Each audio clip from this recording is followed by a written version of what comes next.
And guys most important কথা হচ্ছে এটা হচ্ছে আমার সাইকেল ফনিক্স আরএস 2018 আর সাইকেলের বর্তমানে আমার যে কন্ডিশন আছে এই কন্ডিশন আমার মনে হয় না উইল দিতে পারমু। 2-3টা ব্রেক স্লিপ কাটলেই আমার চাকার পিছনটা শেষ। আর আমি যখন স্কুলে পড়তাম তখন প্রায় সময় এখানে আসতাম। আইফোনটা আমার একটু নিচে রাখতে ইচ্ছা করতেছে না, কিন্তু রাখতে হইব। আমি এখন আছি আমার যে কাঙ্ক্ষিত জায়গা, মানে হচ্ছে ফরেস্টের মধ্যে। ভাই এর লাগে সাইকেল চালাতে ডর করে ভাই। এইখানে গাইস ফোন রাখলে হইব না, নিচে একটা ইট দিতে হইব, তো জায়গাটা নিচে অনেক। কি সমস্যা? ওলা গায়ে চরম পেয়েছে পুরোপুরি ক্যামেরা ধরার পরে।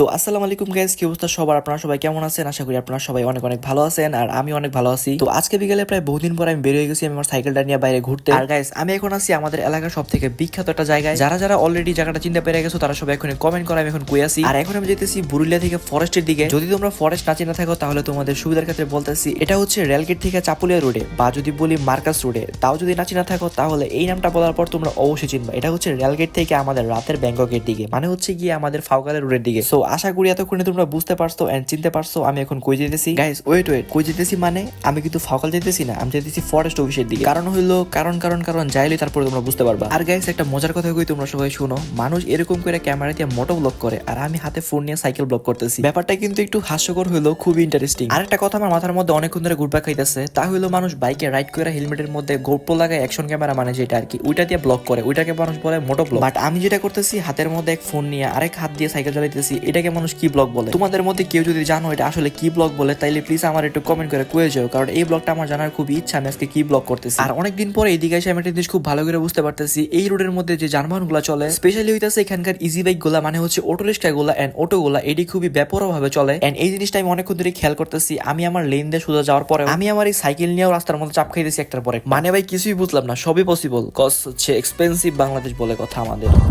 আমি এখন আছি আমার যে কাঙ্ক্ষিত জায়গা, মানে হচ্ছে ফরেস্টের মধ্যে। আর এই ফরেস্ট বর্তমানে আপনারা যেমন দেখতেছেন এটা কেমন ছিল না, এটা ছিল পুরোপুরি একটা জঙ্গল। এখন বর্তমানে রাস্তাঘাট হয়েছে এখানে। ভাই এর লাগে সাইকেল চালাতে ডর করে মানে ভাই।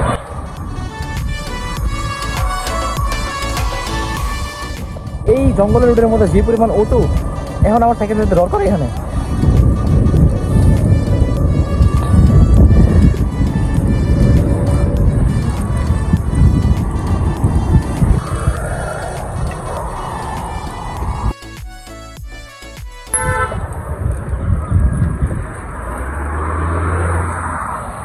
জায়গাটা পুরোপুরি একদম শুনশান, কোনো মানুষজন নাই একদম।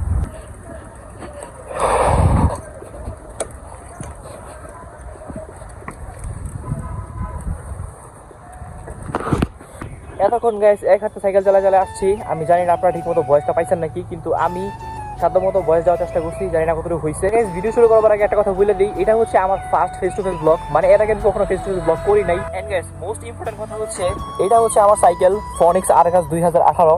আমি যখন ক্লাস 7-এ পড়ি তখনকার আমার বাপে আমার সাইকেল কিনে দিয়েছিল, সেই পর্যন্ত এখন চলতেছে বললে কি, করোনার মধ্যে 2-3 বছর আটকে ছিল, এখন আবার নিয়ে বেরোইছি, একটু চালাইতেছি। অ্যান্ড হুট করে মাথার মধ্যে স্ট্যান্ডের প্যারা ঢুকছে যে কিছু শিখি কিছু করি। আগে অন্তত হুইলিটা পারতাম, উইলি ভুলে গেছি ঠিক মতো, উইলিটা পারতাম, বাট এখন প্র্যাকটিস করা হয় না দেখা এটা পারি না। কজ এটার ফার্স্টের সামনের যে গিয়ারটা আছে এখানের গিয়ারটা ছিল, এই গিয়ারটা পুরোপুরি ভেঙে গেছে। আর চাকার অবস্থা খুব খারাপ, কিছু কাজ করতে হইব। অ্যান্ড আজকে টেস্ট ড্রাইভ দেওয়ার জন্য সাইকেলটা নিয়ে বেরোইছি, জানি না এটার মধ্যে কী হইতে পারে, বাট এখন দেখি 2-3টা ট্রাই করে দেখি কী হয়।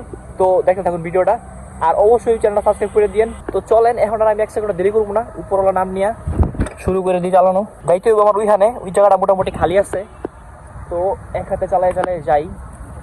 আর আমি যখন স্কুলে পড়তাম তখন প্রায় সময় এখানে আসতাম, আইসা এখানে ভিডিও করতাম না, তখন খেলাধুলা করতাম। এটা ছিল এককালের নকিং পিস। আর পিছনে যে গাছগুলোর কাছে এখানে ছিল আমাদের 6-4 খেলার কিস আর কি, মানে আমাদের ভাষায় যেটা আমরা বলি। তো এখন ওই জায়গায় গাছ লাগাই দিয়েছে, যার জন্য খেলতে পারি না। এই জায়গাটা আমি পছন্দ করছি, এখানে কিছু করি। এখন কারাতে ভিডিও করা আমার একটু প্যারায়, একটা প্লেস খুঁজতে হইব আমার, যেখানে আমি ফোনটা রাখা সুন্দর করে ভিডিও করতে পারবো। আর কমেন্ট করে বললেন আমাকে প্লিজ যে আপনারা আমার ভয়েসটা ঠিক মতো শুনতেছেন নাকি, কারণ আমি যেহেতু ফোন দা ব্লগ করতেছি, ফোনের সাউন্ড যেতেছে হালকা, কোনো ভয়েস আমি দিতেছি না। তো সাইকেলটা রাখা আমি এখন দেখবো কোন গাছে চিপা রাখা যায় মোবাইলটা, কারণ আমার ভিডিও আইতে হইব। তো ওই দূরে পাইছে একটা গাছ, তো চলো এখানে যাই, মোবাইলটা রাখা দিই এখানে আস্তে করে। আর আমার খেয়াল রাখতে হইব যাতে মোবাইলটা কট্টা না খাই, এদিকে চুর ছাচের অভাব নাই। তো আমার এই টাইমে কিছু করতে হইব। তারপরে আমি গাছের চিপায় ফোনটা রেখে চলে গেছিলাম সাইকেলের কাছে। আর সাইকেল ওঠার পরে আমার মনে হলো ফোনটা মনে হয় আমি ঠিক পজিশনে রাখতে পারি নাই, কারণ আমি যখন গাছের চিপায় ফোনটা রেখে গেছিলাম তখন আমার মনে হলো ফোনটা হোয়াইট অ্যাঙ্গেলে আছে, আর হোয়াইট অ্যাঙ্গেলে যখন থাকে তখন নিচের দিকের যে মাটিটা এটা মনে হয় বেশি দেখা যেতেছিল। এন্ড তারপর আমি আবার চলে আসি সাইকেলের কাছে এটা ঠিক করার জন্য। এইখানে গ্যাস ফোন রাখলে হইব না, নিচে একটা ইট দিতে হইব। তো জায়গাটা নিচে অনেক ফুল ফ্রেম পাইতেছি না, নিয়ে নিলাম। এখন রাখি রাইহা তারপরে সেট আপ করতে হবে সুন্দর করে। আইফোনটা আমার একটু নিচে রাখতে ইচ্ছা করতেছে না, কিন্তু রাখতে হইব কারণ ভিডিও করানোর লোক নাই আপাতত। এটা রাখি কেমনে, তারা মধ্যে পড়ে গেছি পুরোপুরি একটা দৌড়ু ফ্রেম দেখতে কোন পর্যন্ত পাইছে। তারপর হচ্ছে আমি তারপরে আমি গাছের চিপায় ফোনটারে ভালো মতো রেখে সাইকেল নিয়ে চলে গেছিলাম হুইলি দিতে। আর প্রায় অনেক দিন পরে হুইলি দেওয়ার পরে, প্রায় টোটালি 2 বছর পরে আজকে আমি হুইলি দিলাম। হুইলি দেওয়ার পর আমি আমার পায়ের মধ্যে ঠিক মতো প্রেশার পাইতেছিলাম না। হুইলি দেওয়ার যে সমস্যাটা এটা হচ্ছে আমার পিছনের চাকা পান একটু বেশি, এটা কমাইতে হইব, এই চাকা উঠবো না।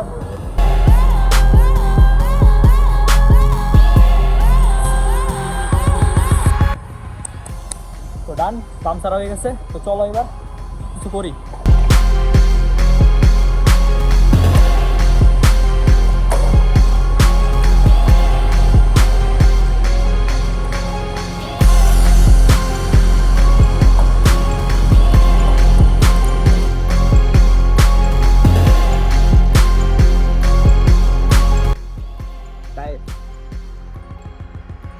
তো গাইস এখানে সবথেকে বড় প্রবলেমটা হচ্ছে আমার সামনের চাকার যে গিয়ার, মানে সামনে আর কি প্যাডেলের যে গিয়ারটা আছে, মানে চেইনটা, ওইটা একদম মানে আমার অরিজিনাল সাইকেলের গিয়ার। মানে আমি সাইকেল কেনার পরে পিছনের যে 7টা গিয়ার আছে ওইটা চেঞ্জ করছিলাম আমি, কিন্তু সামনেটা চেঞ্জ করা হয় নাই, যার কারণে এটা ক্ষয় হয়ে গেছে। এখন এই সাইকেল নিয়ে কন্ডিশন নিয়ে আমি যখন প্যাডেল দিতেছি তখন তার প্রচুর স্লিপ কাটতেছে। একবার ব্যথা পাইছি, ভাবছি কিছু না, কিন্তু 3টা থেকে যে 3 নাম্বারটা, মানে 1 নাম্বারটা যেটা আর কি, ওইটা একদম পুরোপুরি গেছে। এটা দিয়ে টান সম্ভব না। এখন এটা চেঞ্জ করতে হইব আমার তারপরে, কারণ এটা পুরোপুরি ক্ষয় হয়ে গেছে। এখন যদি আমি করতে যাই তাহলে আমার বারবার পায়ে লাগবো আর আমি ইনজুরি হয়ে যাবো। তো এটা দিয়ে এখন বর্তমান স্টান পসিবল না। And guys sorry to say, আমাকে এখন স্টান না করে বাসে যেতে হইব। আর আসছি যখন, চলো একটু ঘুরে যাই এখান থেকে। আর এদিকে কিন্তু পরিবেশটা মোটামুটি সুন্দরই আছে, আর ওইদিকে একটা জায়গা আছে আমরা বর্তমানে ওইখানে যাবো। তো চলো যাওয়া যাক।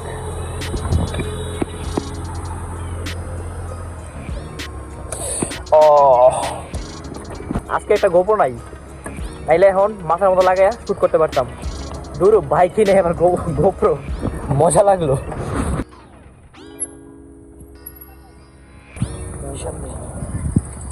এই জায়গাটা নামতে হইব না, আমার খুব প্যারামো একটা জায়গা, আবার এক হাতে করি। ও দাঁড়াগে এই যা যা আছে কপালে। ও সাইকেল পুরো রানিং হয়ে গেছে, পাতা পোতা একদম পুইরা রাস্তা মানে স্লিপ করে, চাকার অনেক স্লিপ আর স্লিপ। আমার প্রিয় পুকুরটা এখন শুকায় গেছে। আগে এক সময় নামা হইতো এখানে বন্ধু বান্ধব নিয়া, বাট এখন নামা হয় না, পানি একদম শুকায় গেছে এটার। জানি না দেখতে পাচ্ছেন নাকি, বাট আমি দেখছি এটা। সত্য কথা হচ্ছে এটাই। সামনে আমার আছে এখন ঐতিহাসিক জঙ্গল, এখন আমি ঢুকতেছি জঙ্গলে, দেখা যাক কি হয়। তারপরে আমি খারাটালটা পার হয়ে সাইকেল নিয়ে চলে আসছিলাম এই জায়গাটায়। আর এই জায়গাটার কথা না বললেই নয়, আইসা দেখি এখানে লজ্জাপতি গাছ আছে, এন্ড যেগুলো আমি ধরে ধরে দেখতেছিলাম। আর আমার একটা বদভ্যাস আছে, বদভ্যাসটা হলো আমি লজ্জাপতি গাছ দেখলে অল টাইমে লাড়া দেখি গাছগুলা যেমন পাতা মুঞ্জা যায়। তাছাড়াও বিকেলবেলা এই জায়গার গজারি বনটা অনেক সুন্দর লাগতেছিল। যদিও আমি এখানে আগে অনেক আইছি, কিন্তু এইবারে ভিডিও করতে চাইছা, আর ভিডিওর মধ্যে যে এত সুন্দর ভিউ পাবো এটা আমি চিন্তা করতে পারি নাই। আসলে গেছে একটা কথা আছে না, গ্রামের মজা তো গ্রামে, যদিও এটা গ্রাম না, এটা পড়ছে একদম শহরের মধ্যে, কিন্তু এই জায়গাটা হচ্ছে বন বিভাগের আন্ডারে, যেই কারণে এখানে বেশি একটা ঘর বাড়ি নাই। আর জায়গাটা হচ্ছে পুরোপুরি জঙ্গলের মধ্যে, যে কারণে জায়গাটা অনেক নিলিবিলি। আর গাইস এই টাইপের জায়গা আমার অনেক পছন্দ, আর শুধুমাত্র আমারই না, অনেকেরই আছে যাদের নিলিবিলি জায়গা অনেক পছন্দ। তো এইখানে আমি অনেকক্ষণ সময় কাটানোর পর যখন আমি বাড়ি ফিরতেছিলাম, তখন বাড়ি ফেরার পথে আমার সাথে একটা আজগবি ঘটনা ঘটে। আর আমার লাইফে এমন ঘটনা আমি জীবনে দেখি নাই, আজকে আমি দেখে পুরো অবাক হয়ে গেছি। কি সমস্যা